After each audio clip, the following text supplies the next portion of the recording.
This is a common problem with electric blankets or controllers. Sometimes, even though they are plugged in, you switch it on and it's not coming on. The light doesn't come on and the blanket doesn't heat up. I've had this a few times and I've always just bought a new electric blanket, but this time I decided to try and investigate what the problem could be. So notice the light doesn't come on and the blanket doesn't get warm. You can also test the voltages on the terminals here to see that there is some voltage, but it's not enough to actually charge the electric blanket and warm it up. So I'm going to go through the repair procedure. The first thing you got to do is open up the controller.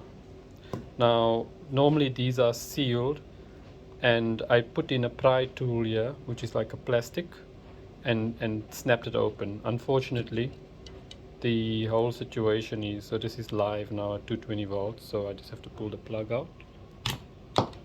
The situation is that these clips have got teeth that go into these slots, and unfortunately you have to break it to get it open. So when you put it back, you can either tape back the ends or use glue to put it back. I would suggest just putting tape around it or using an elastic band, but an elastic band is not so safe in case it opens. Remember, there's 220 volts in here.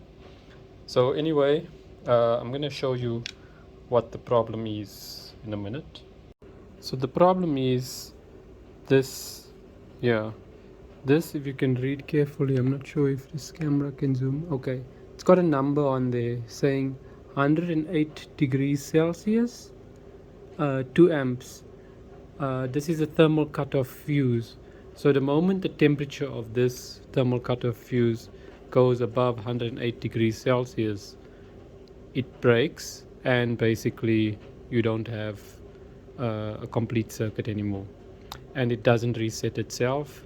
So to remove it, you have to unsolder it. I bought a few new ones. These are 120 degrees Celsius, so slightly at a higher rating than the one that's there, but it's difficult to find the exact same one. It's not a big problem. So essentially what you can do to check that is you measure the so-called resistance across it. So I'm struggling here because I have this phone. So as you can see there, it's infinite resistance, and meaning that those that fuse is fused. So if I take a new one, so this is a new one out of the packet. One has to check it before putting it in, because when you solder this, it's also going to get hot. So as you can see, there's virtually no resistance across the terminals, which means it's going to work well. What you will need for this job is firstly a soldering iron, some solder, long nose pliers, some side cutters, this sponge which needs to be wet, which your soldering iron will use, of course your multimeter, and yes, that's basically it, and of course the thing that you're going to repair. So this is easy to remove. I just move these two back, and then this circuit board lifts up, and I'm going to be soldering from the back. So that's the new one. We've added it in. It's always good to just check by testing different spots on the board to see if the connection has been made. So I will test from here to there to see if there's any resistance between those two. I've temporarily put it back together with the elastic band, not sealed it with glue or anything, plugged it in, and now we're just going to check if it comes on. Yep, as you can see, it's working perfectly now. Of course I will test it with the blanket, but I think all should be fine.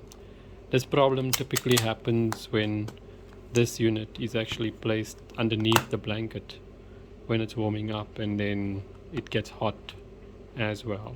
And so try and keep this unit away from the blanket as much as possible.